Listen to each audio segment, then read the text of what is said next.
Hey, how we doing, everybody? Zach Klein here on the Inner Circle Podcast. Thank you so much for hanging out with us. Please like, subscribe, tell a friend. We appreciate your time.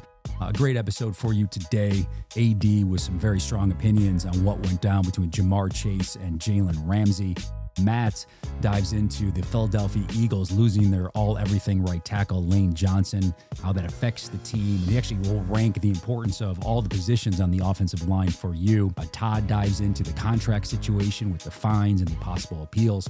But we begin with our man, our legend, Aaron Donald, being honored, recognized at his alma mater, Pittsburgh, going on ESPN's College GameDay, taking off his shirt. And he also lets us know that he was only recruited, had offers from just 3 schools. What are those schools? Hope you enjoy this episode of the Inner Circle Podcast. Do you want to see what we were going to do for you today? What was that? Zach and I. Come on, guys. Let's go. I'm just kidding. No. Yeah, I don't. Zach, don't do Nobody needs that. Nobody needs that. Yeah, no. I mean, our workouts are good, but we don't need to do that. You look good, AD. I mean, walk us through, man. You were having fun, styling, profiling, the shades on. This is at the end. What was it like? It was good, man. Had some fun. Obviously, be up there with College GameDay and talking ball, having some fun with Pat. I enjoyed it, man. It was a special day for me, and even better to be able to be a part of the show, man. And flex a little bit, show the body, and have some fun, man. We had a lot of fun doing this.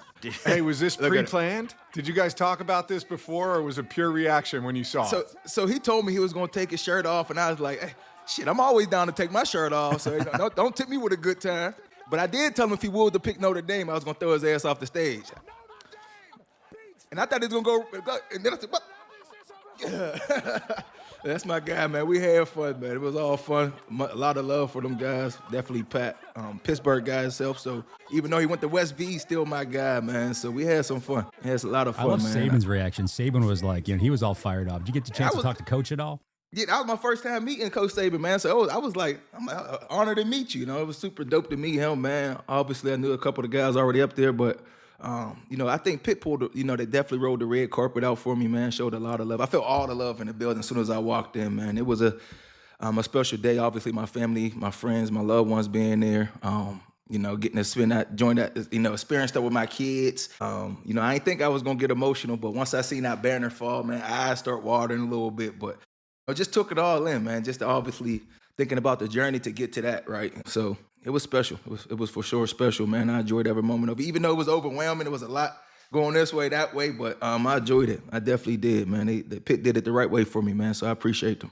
When you were coming out of high school, and you obviously picked Pitt, and I know you were from there, but were you considering anywhere else? Was that all you had? And what made you choose Pitt at the time? So the only offers I had was Pitt, Toledo, and Akron. So the reason why a lot of schools didn't want me because they said I wasn't the biggest guy. They didn't think I was going to be able to transition what I did in high school to the college level because of my size. But it take one school to give you an opportunity. Obviously, Pitt was that school for me, man, and I took it and ran with it, right? And the rest was history.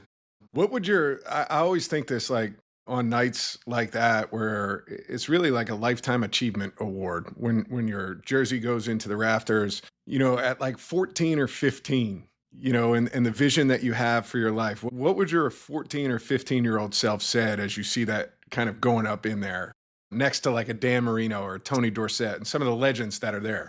And the crazy thing, Dan Marino called me earlier that morning to congratulate me. So I'm like, oh, this is dope. But I never dreamed that big, bro. I think I had dreams and aspirations to do some cool stuff and accomplish some great things, obviously trying to be an All-American. But I never dreamed I want to go to college, dominate the game, and get my jersey retired. That wasn't on my bucket list to do, but on the verge of just working my ass off and, being consistent and doing what I need to do to just become a, top-tier guy, man. Hard work, a lot of hard work, and it just paid off big for me, man, because there was a lot of doubt. There's a lot of people saying, I don't think you can do this because you ain't the biggest guy. I don't think this. From high school to college, even my transition to get to the pros, the same type of stuff. So see everything come full circle, man, and, to be done with the game and still reaping the benefits of what I did years ago, it's one hell of a feeling, man. It really is. It really is. I can tell you this, you guys, recruiting Aaron Donald out of college, and I know I've mentioned it before, he is the exact same guy today, except he's just a little more talkative.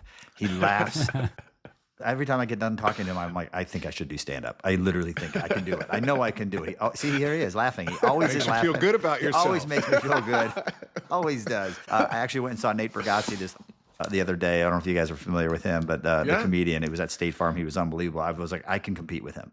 Based on Aaron Donald's reactions. You can't. No, I can. I'm going to be your other friend here. I'm going to be the guy who makes you feel shitty about yourself. No, that's fine. That's most fair. of the time, right? AD can serve that role. I'll serve the other. Bring you back down to earth. Make me feel shitty working out, ripping me. That's right. No, that's right. But AD is literally the same person. And I think that's tremendous. And it speaks to his character because there's a lot of guys that have had a lot of success and make tons of money and a lot of fame and they change. He has been the exact same person, and you would not know that he is achieved what he's achieved. And so, like, watching that go down and just seeing you there, and it's awesome from my standpoint, just from me being involved with your life as obviously a friend, but also from a business standpoint. Mm-hmm. I mean, I literally remember walking out of your apartment and you were wearing flip-flops with socks, and walking down the elevator. And fashion faux pas, man. It was fashion faux pas. It was bad. I sat in and that hot ass with them hot ass lights beaming on you. I sat in his apartment, and like how when you have an apartment, you have those like the little kitchen that has a little miniature bar with like two stools. That was like facing the kitchen. Well, I turned that around because that was where the den was, where like the family and everyone was, and above it was like those spotlights, and it was like beaming on me, and it was so hot. And when I talk, I get passionate, and I'm doing this thing. Of course, I'm telling jokes. AD's laughing. I think I'm killing it. But we're doing this whole thing. Yes, and I remember walking out with Aaron down the hallway, and then down the elevator. I was like, I felt like I was on a spotlight. I felt like I was on trial in there. Like everyone was like looking at me, but it went great. And obviously, watching his whole career has been unbelievable. Seeing you recognized for it is awesome, and it's just it's amazing to see, and it's so well deserved. And I love the fact that you are just the exact same person as you always have been. I appreciate that, man. I appreciate that. AD, I was going to say, so not only a great day for you and the family to see it, go into the rafters, you were really good on game day. And so I'm curious, you did. You were great on there, very natural, had fun with it. And I thought, did an excellent job in that spot. I'm curious, does it give you any itch? Does it give you any itch to maybe do some of that work? We've got this podcast going, but do any of that work in the media space? Because I think you'd be very good. If you would have asked me that 3 to 4 years ago, I would have said, hell no. But obviously, I've been thinking about it. Obviously, Todd know this, having some conversations, doing College GameDay and being up there. I was like, I think I got a little itch to do this. I think I can see it. I look good on TV. This face is made for TV, man. It's made for TV, man. 90% visual. It's a 90% visual medium. So if the right opportunity comes, if it presents itself, for sure, I'm open to it. 2026, we got a lot of big things coming. So hopefully, man, you might see me. Never know. We're gonna see. How close are you to swearing? Is that the hardest part of this potential TV gig? Nah, I wasn't gonna swear. It's different on the pod because we in my own. I was gonna say though, on game day, I see all these guys swearing. You ever come close on CBS, Matt? Because that's different. So I don't think that works on our end. I'm pretty professional when it comes to the language we have on there, and we still have a ton of fun doing it. But no, never been close to dropping an F. That's awesome that you're professional on CBS, but you're not professional on this. Great, appreciate that. That's awesome. Good. Well, I feel like it's really professional. It's a different venue. Good. For sure. It's a different venue. Yeah. Everybody that's a fan of the NFL has heard me drop an F-bomb before with all of the mic'd up stuff that we've had. So it wouldn't be the first time. I am very professional when it's time to do it on CBS and have so much respect for everybody there that I wouldn't do that. But I think, Zach, the world has changed so much in that space, though, too. You can get away with a lot more now than you could 10 years ago. And I think there's a handful of things that just can't come out of your mouth. And it depends what you say, right? It depends what you say. Right. You can't be on that motherfucker saying fuck, bitch, shit like that. You can't do that. No. You can't do exactly what you just. Yeah, you can't do that. That's right. That's why you will always have a home here on the Inner Circle Podcast, AD, because you can say that shit right here. All right, so stay with the fam. This is my safe place. My safe place. It is. You're in the trust, circle of trust, the trust tree. Circle of trust. You would think, gentlemen, that the football field would also be a safe haven. It's physical. You guys talk your shit. You have fun. But I think we all have agreed that when you spit in another man's face, you cross that line. So Bengals wide receiver Jamar Chase, man, suspended a game for spitting in Jalen Ramsey's face. This is Ramsey after the game. I'm already nominating this for the short post-game soundbite of the year. This is it. Short and to the point. Jalen Ramsey. Here we go. You spit on me, so it's up. I don't give a fuck about football after that. Respectfully. That's my dog. No, but I feel him. I think there's a line before, football, talking shit, bumping, hitting, being physical, that's normal. You cross the line. He didn't just spit. It was like a loogie. It was like, that's the ultimate disrespect. That's like I understand as a, you be like, I'm a leader. You expect your guys to do things a certain type of way, but a person speed on anybody. Like, I don't care about none of that. It's a respect factor. Like, I think he did good. Because if it was me, that guy spit on like that, I don't know how y'all could be able to get me off his neck. I would have been choking his ass. You know what I'm saying? Because that's like ultimate disrespect, man. So I'm all for the talking shit, the bumping after the play, all that. That's football. But you turn and just loogie it. Nah, I can't get with that, man, at all. No, I mean, there's just no place for it. There really isn't. And I'm with AD. I think there are justified reactions to things like that. And, you saw the 1-game suspension immediately come. That precedent already set, although we had that discussion early in the year with Jalen Carter where that happened prior to the game. It wasn't a loogie, though. It was like he spit at the ground. I feel like that was and that shit, hell no, man. I just think I hope the sound effects are coming out. Yeah, Those are great. I think they are coming through. Todd, you're a sound effect guy. Go ahead. You did the horses galloping. Just because I did the horses that one time? Yeah. This is a little hawk tua, huh? Okay. I can't do the spitting sound effect. I'll leave that to AD. He seems to be covering it really well. There's no place for it, though. And I think that the league is clear about it. And we're recording this on Tuesday. I know he'll probably appeal this suspension, but that one is not going anywhere. How do you appeal this? I was just about to ask Todd, what you going to appeal? What you going to get back for that? Video's there. I don't want to speak for him or their team or whatever, but I understand, there's always two sides to a story, and the video might show one thing, but and I'm not justifying anything, obviously, but, who knows what their angle is going to be or what they'll say. But obviously, they feel the amount is wrong. They could feel that why it happened is wrong. You just don't know what their angle is going to be. But, clearly that they want to attempt to do something to change it. So I'm not real sure of all the specifics. Well, specifically, he's lost a game check. If it does go through, $448,000 and change, and a $58,823 per game active bonus that he's now forfeiting. I mean, I've heard of preseason bonuses, workout bonuses, touchdown bonuses, Todd, but what's a per game active bonus? Yeah, so it's just another mechanism that these teams try to put in the contracts. As an agent, I mean, ideally you prefer your salary to be in your money to all be in your salary, because you're going to get it whether you're playing or whether you're hurt or not. But teams will carve out a portion, let's just say for even math, $50,000 a game, times whatever it is, X amount. You have a $500,000 in per game active roster bonuses, which means playing. So if he hurt his hamstring and missed 3 games, you're losing out on 50 times 3 games, losing out on $150,000. It's just another way for a team to not automatically give you that money, but yet when they sell the package to the agent or they sell the package to the player, and then in turn it's sold to the media, it looks like a bigger number. But those dollars are truly at risk, not for just this situation, but they're at risk for an ankle sprain. They're at risk for a hammy. They're at risk for your wife's giving birth and you can't be there for the game. You're going to lose money. So teams would rather have that extra layer of protection as opposed to all in your salary where you automatically get it. So it's something we try to fight as an agent, but sometimes depending on different contracts and agents and philosophies and situations, they're in there. But that's how they are.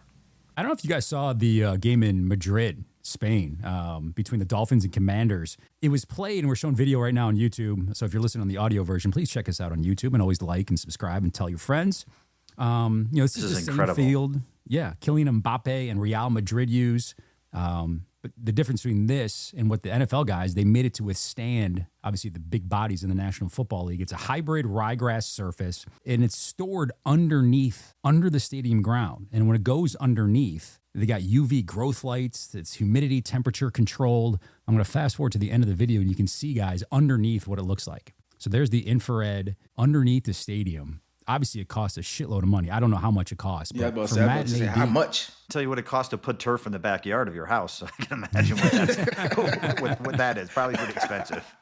Did you guys feel a difference on Mondays after playing on Sundays on grass versus turf? I did 100%. I would say this. When I came in the league young, I used to love playing on turf because I felt like I ran faster. That was when I was younger, though. And all the older guys used to be like, damn, my knees hurt. I'm like, man, we all old as hell. Stop.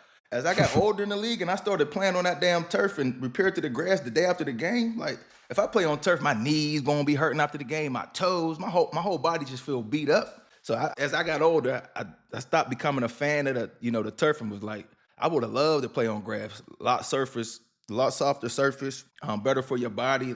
You still gonna have your aches and pains, but it's just, for me, I had a lot of like knee and toe problems. Like that turf used to like beat my body up to like a pulp, man. And I know a lot of people dislike the turf and want the grass. I prefer the grass too. I know it's a lot more maintenance and things to take care of it in that space, but I think it's kind of like time to go back to the grass space, man, with this football stuff. I think it'd be a lot better for these guys with injuries as well, too.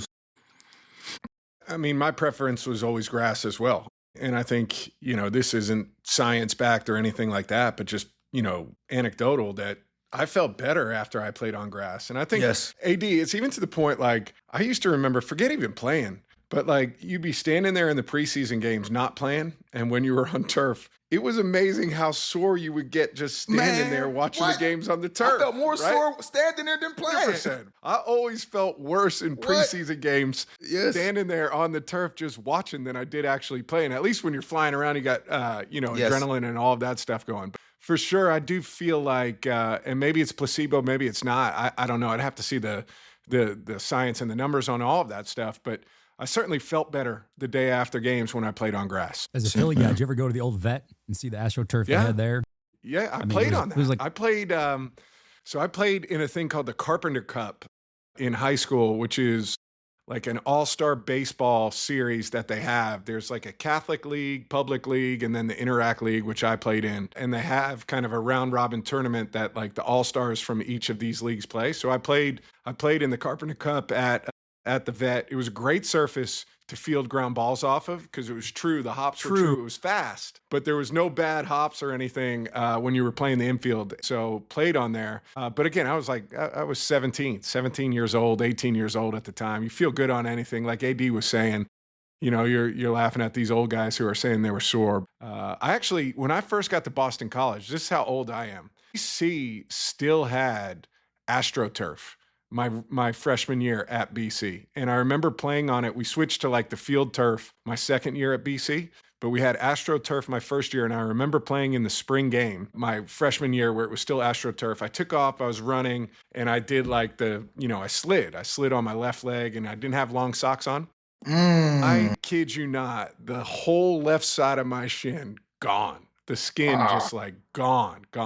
The worst turf burn you've ever seen. Still have like patchy, like white, like skin underneath the hair on my legs on my left side that like never really came back. So that old turf. Not wear sweats to work out when we work out. Okay, my bad. I'll wear shorts tomorrow. My bad. Right. I'm going to check out the scarf. Not embarrassed of my legs, but. Yeah, that's crazy. That turf, that old turf was no joke. The field turf versus grass, do you end up more banged up or from like what you're talking about being scratched and bleeding and that type of stuff, one surface versus the other? Yeah, I feel like that. AD, I don't know if it happened as much for a D lineman, but like I used to have like on my left side, I mean, Zach will probably remember, but like a lot of times mid-game, I would go from wearing like the half sleeve to this full sleeve on my left side because my elbows would just get torn to pieces on the field turf. And that just never really happened on grass. Yeah. Moving on now, and this is a non-story, Shedeur Sanders. Todd, you were at this game, right? You went to the Cleveland Browns, Baltimore Ravens game. So you got to see Shedeur Sanders. I want to get your take on that. Not Shedeur, but just the game in general a little bit. The third quarter, Dylan Gabriel goes down, guys, with a concussion. Shedeur comes in, thrusts into action, and he goes 4-16 for 47 yards and interception. Got a huge ovation, fired up the crowd. But then after the game, Kevin Stefanski confirmed that in the second half, it was Shedeur Sanders' first snaps with the starting offense since he was drafted by the Browns.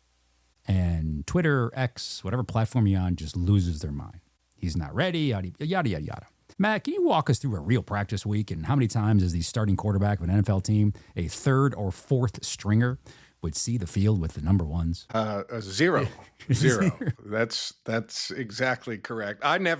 If I was healthy, our backup did not take a rep during the week. And I feel like maybe in the past, 15, 20 years ago when practices were a lot longer and there were a lot more reps in practice, maybe that would have been a different scenario. But when I was in the NFL, we had longer practices under Mike Smith, but I was a young player. And so every week that I was available and ready to go, I needed every rep I could get.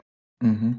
And then, you develop your routine that way where I'm taking everything because I just need them. And then, incrementally, as I played longer and longer in the league, the practice got shorter and the number of reps that you would get got shorter. And so there was there was no chance somebody was getting reps if I was playing that week. There was no opportunity for that because practices aren't long enough. So, as outraged as people might be, this is common practice across the league. And I think, AD, you could probably speak to it. Of all the practices you watch, that starter's not coming out. Unless you got something going on, you're nicked up, you're taking every rep. For sure. Definitely, you got to think, most of the time it's 25, probably 30-something snaps you got through the whole practice. The starters need all them reps. Your backup quarterback is going to be more likely on the scout team, being a scout team quarterback. That's where he's getting his reps up, but he's throwing to the practice squad players and things, giving the defense a look. He's still getting his work, but he's not going to be working with the ones and getting no first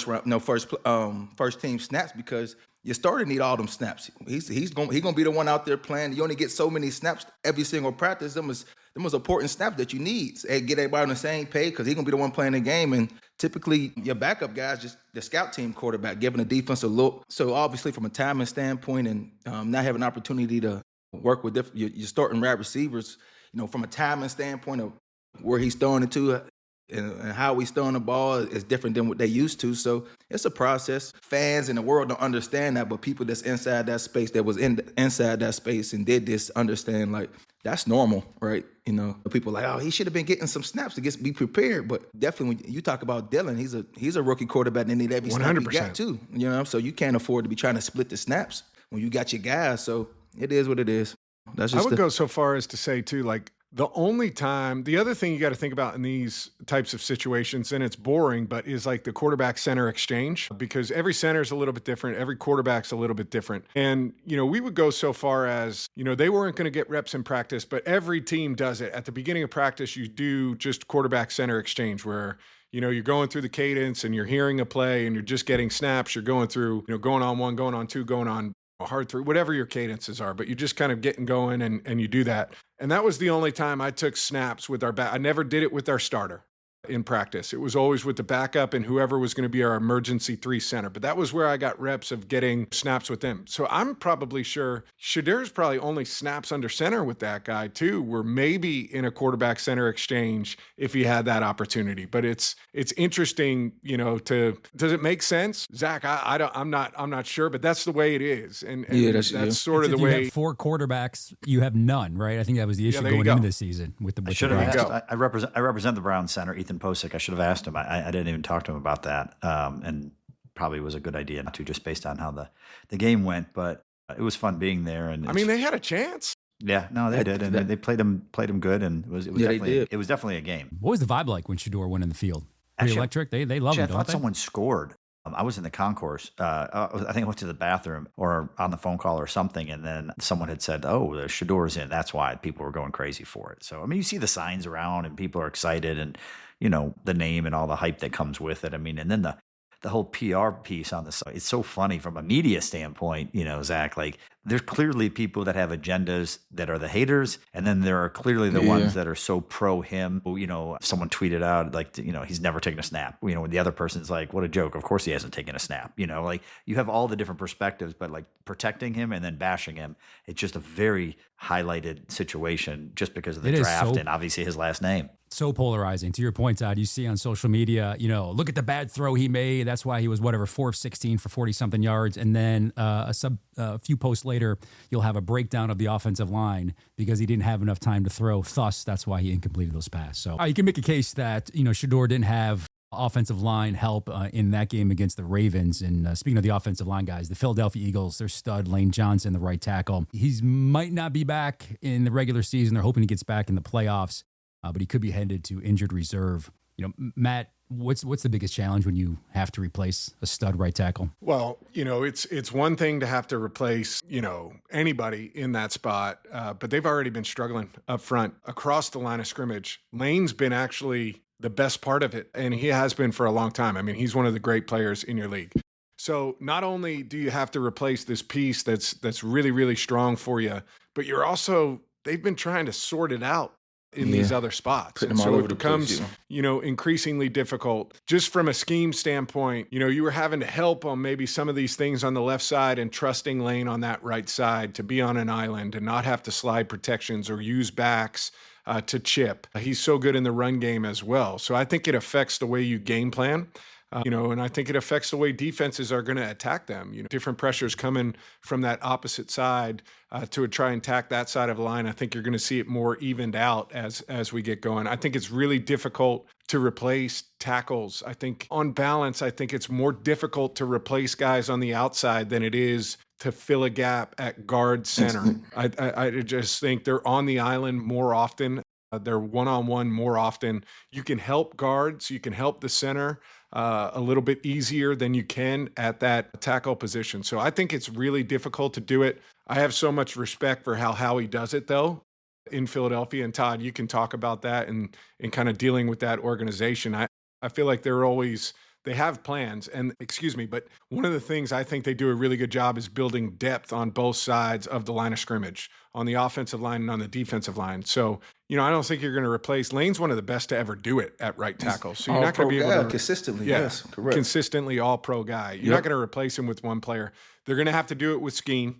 They're going to have to do it with helping, that position. And I think it's going to be difficult because it's an offense, quite frankly, Zach, it's an offense that hasn't been great, all year. And when you lose one of your best players and you haven't been great, I think it becomes even more difficult to kind of get it going. As a quarterback, you mentioned, you got to do it with scheme. That's what I was going to ask you. Do you change things up from a game plan standpoint, knowing like, hey, maybe we got to compensate for the fact that we're not as confident with the guy on the right side who's replacing him and all that stuff? And also as a quarterback, does it do anything to you from a mindset standpoint? When you're playing, are you kind of like, all right, I got to really pay extra attention to this right side because now this guy's getting beat a lot more? Or do you just kind of count on everyone? And I know you're going to say next man up, it is what it is, but the reality is sometimes that next man up, isn't the same guy at the same level as an all-pro guy. I think when the ball is snapped, when you're actually playing the play, when the ball is snapped, you can't overthink that of who's at that spot. You have to trust the 10 other players around you to do their job, regardless of who that is. At least you're getting your damn head knocked off. You're going to start looking, huh?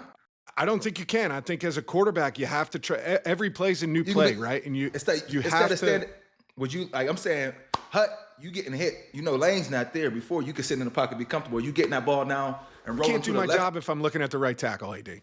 I can't do it. I'm talking about just feel reacting, like getting the ball. I'm going to roll out to the left a little bit and get away from this because this guy's having some problems and I've been getting my fucking head knocked off all game. I think the way you do that is with scheme, right? I think the play calls that come in matter. The way you play, I think, is really difficult to adjust just because somebody's out. I think there's a way you have to play the position where you feel pass rush, but your eyes are down the field. That can't change regardless of who's in there. But that's an MVP quarterback, though. That's different. He's different. A lot of guys looking. My bad. I'm going to let you talk. Go. But the one thing I will say is when you're doing this, your plan has to be incredibly detailed. The level of detail in these type of plans when you have certain guys out has to be on another level. So we'll go as far as we might run slide protections only one way, and we'll figure out how to work the passing concepts, the routes around how we're going to protect. We're going to start there. We may have half our game plan that are one-way calls, right? So we'll go into this and say, this is a left hash only call because it puts our tackle in a position to be successful. This one is only a right hash only call, and we're only going to run it this way because we can help on this side. And I've done that. And I think most good football teams do that at different times in the season when you have to help guys in certain positions. And so the level of detail during the week has to go through the roof. You have to be prepared to be able to protect them, and your whole plan has to be filtered around doing that and considering the other side too, right? Of where is our biggest weak link? They might look at it and say, you know what? We like our right tackle. We still feel like we got an issue over there on the left side. So you still have to protect that side. It's going to be interesting to see what they do, but I think your mindset shifts, AD, to everything we tailor our plan around is to protect maybe this one area, but when the ball snapped, you have to go play football the way you know how. And the opposite is true, right, for you, AD? Like, if you know that they got a weakness because there's a backup playing this week, are you attacking that? And do you get more fired up than you normally would, knowing that Elaine Johnson's not there, who might give you a little more difficult time? You're going to be fired up, but for sure, through the week, your defense, you're going to try to find on matchups, right? You watch the film. Okay, we know this guy's struggling on this right side tackle. Lane's gone. His backup tackle's having problems. How can we find a matchup with, say, if I was playing me on this tackle, like get some different looks to make sure we get this one-on-one with this guy on his backside so you get the win. So you start building things around that. You try to find the weaknesses on offensive lines and trying to attack it and trying to find on one-on-one matchups to let your your best guys attack and go eat, and that's what it is. But like he said, they gonna find ways to chip and do things to slow guys down. Like if you play like a Myles Garrett with a backup tackle, I'm pretty sure they'll have guys over there finding ways to chip and trying to find ways to slow them down. That's just smart football, because if you don't, we kind of know what's gonna happen, right? Possibly, at least your guys just bow up and just have a day. Can you rank the most important thing for a quarterback on the positions on the offensive line? Left tackle, guard, center, right guard, right tackle? I think it starts with your tackles. I do. I think I think it gets overblown, like the protecting the front side or the blind side. Like I think that is overblown. You talk about Lane Johnson. I mean, he's one of the best tackles in the league, and he protects on the front side. He's not a blind side protector. So I think your tackles are the most important. I would say then it becomes, what your scheme is, how you play, whether it's your center who's setting protections for you or getting you in and out of the run game calls. That there's a strong value to that. I think with your guards, with your center and your guards, there's a lot of double teams. I think if you assign value, I think it starts outside, and then depending on how you're built, I think center and guard are somewhere, in the middle of figuring out who's the next most important. Makes sense. Contract-wise, that's how it's spelled out in terms of highest pay guys the same way. Yeah, because like he said, tackles is on the island most of the time, right? You might get a little chip, but most of the time that's the one-on-one guys. Inside, like a center, he's a help guy. I feel like, he's going to be the guy that slides to the protection that help them interior guys, them guards. So it's like, and you got that, it's less space to work in interior, so it's covered. They're covered up a lot more than the outside guys for sure, because I talked about this before. Like a tackle can choke down on a defensive tackle, meaning he can chip that and punch that outside pad of that defensive tackle to help close that B gap up with an overslide with that guard. And then you got that cylinder protection coming to help to take that A gap up. So it's a lot more space, a lot more covering guys up to help them and things like that. But on the island outside, you don't got the same kind of, sets and things like that. So it's a little different. Zach, I will say this. I think it also depends on the construction of your roster too. Like, I think the value of your center probably goes up if you have a young quarterback, where you've got a guy and they're setting a lot of the protections and they're doing that. And right. And so, you might be more willing to have a guy that's a dog if you're playing a young quarterback, and a guy who's super sharp and can take some of that weight off of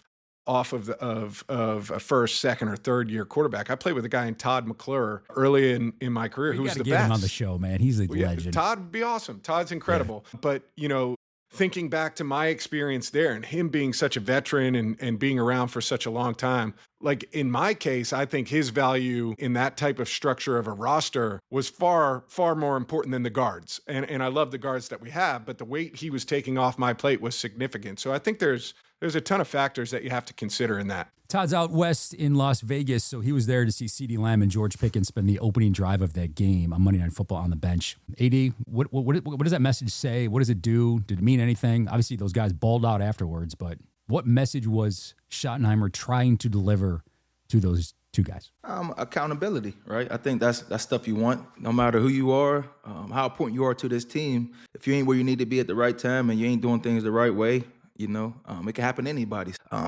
His rules is his rules. They did what they did, but I know when them guys came in, golly, I know Vegas wish they wasn't playing though, huh? Because the Pickens and Lamb, they had a day, man. I think Pickens, man, you just get the ball in that guy's hands, man. He's special, He's not an easy guy to tackle. He run hard. He can make you miss. He's just good with the ball, man. So I think Dallas looked good. And let me say something. I know I talked about Dallas defense as being one of the worst defenses. Hey. I think they Dallas, took your advice. They tried to change the whole defense. Man, that Dallas defense looked good, man. On primetime Monday Night Ball, man. I think Quentin Williams was a big piece. He had him a day, man. Was getting after it, man. So I just wanted to show some light to that Dallas defense, man, for picking it up and having one hell of a game, on a primetime stage, man. So, my apologies for the stuff I said, fellas. Y'all proved me wrong, man. But let's keep it up. Consistent football is everything. I'm going to tell them when they bad. I'm going to tell them when they good. But now let's be consistent. Let's keep playing like that every single week, man. Y'all got y'all something. Because I agree with AD. It's about accountability. It's about, setting first-year head coach, right? Like everything you do matters. How we do everything matters. Yep. Sending that message when you have guys that miss, particularly when they're impact players like that, and that there are no sacred cows. Like everybody's going to be dealt with if you're not all the way in. I think that is so important. And I also think it's extra important because you just brought some other guys in too.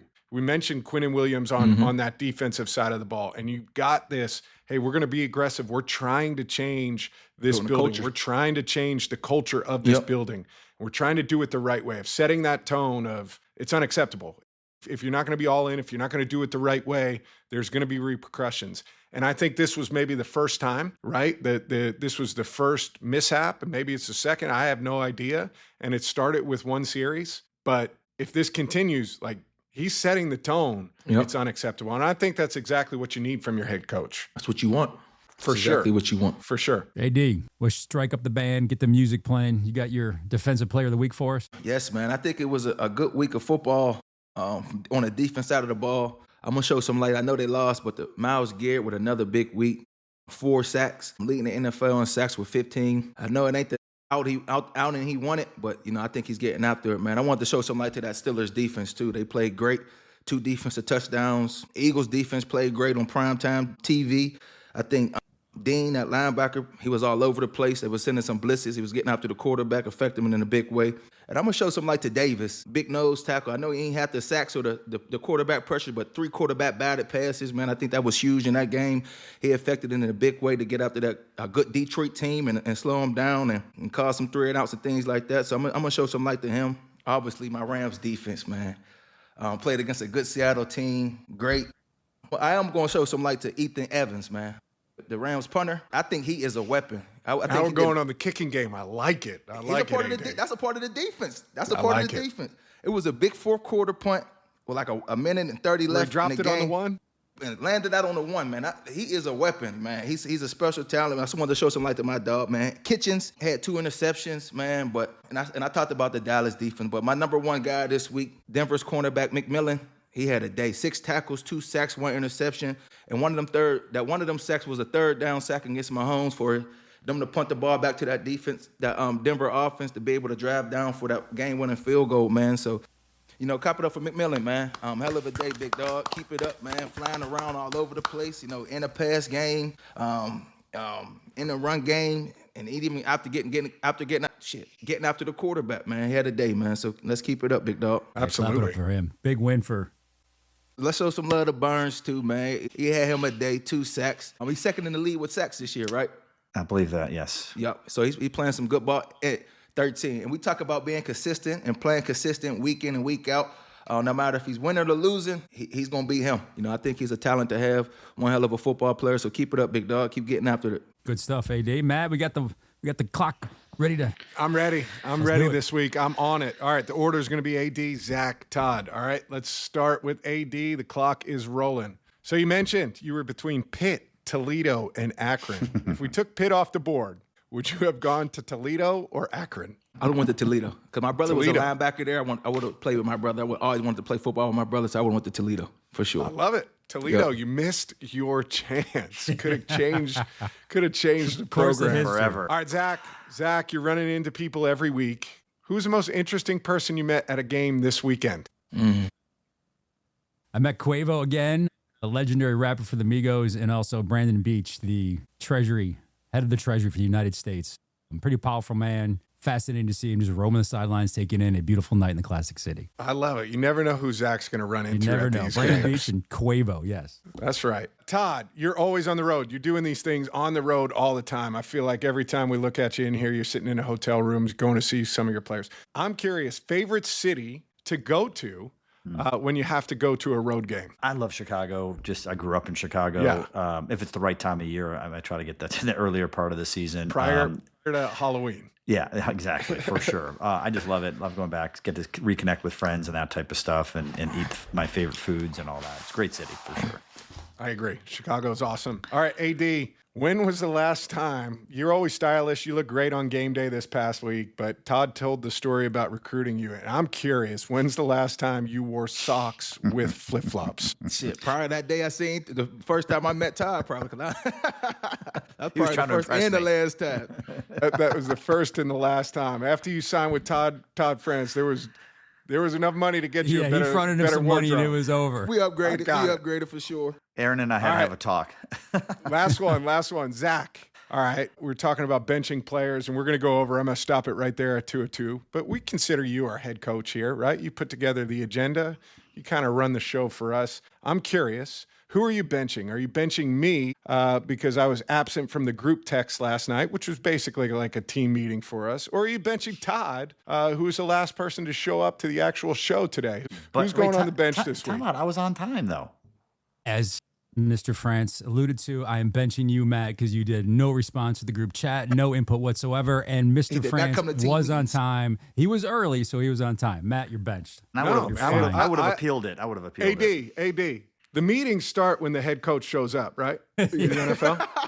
You're right. It doesn't matter what time frame, what time they say. The meeting starts when the head coach shows up. You're right. That's why we started the show when Todd showed up. There you go. There we go. Todd's the head coach. My bad. All of us doing this pod have full-time jobs and things are going on and you schedule things. And so I was on time. I was good. And Matt, you know what? Right. I knew your no response was you were probably tired from traveling the day before, and that just meant like you'll get it in the morning. I knew you were good. I was half asleep watching that Monday Night Football game. You said it wasn't much of a game. Yeah, it wasn't much of a game.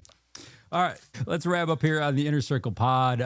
Another weekend where one of our guys is being honored by a team. Raise your hand if you have a celebration in the National Football League. Yeah, that's you, AD. The Rams honoring you. Congratulations. Appreciate it. Bobblehead night at SoFi. What do we got going on there? Yeah, bobblehead night, showing a little love. Obviously, me being the old guy now, retired, man, they gonna show some love to me, man. So I'm excited about that. Obviously, going back to watch my Rams. Hopefully beat up on a Tampa Bay team that's a pretty good team. So Sunday night football, primetime game. So I'm excited about it, man. Pumped up. They're working hard, man. I mean, we had Stafford on last week. That tribute video is coming. They're gonna play the celebration, Matt. When's this jersey going into the rafters, man? Yeah, they're coming. I don't know, man. I don't know. Let's see. We're gonna see. Hopefully it's coming. I promise you that much. It's coming. That's right. Yeah. Well, good stuff, gentlemen. A lot of fun here on the Inner Circle Podcast. Todd, safe travels back to Atlanta. AD, enjoy the moment. Matt, get that workout on with Todd this week and push him a little bit. Will you for us? We'll do, boys. Much love to all. Thanks for hanging out here on the Inner Circle Podcast. Enjoy the rest of your week, and we'll see you next week.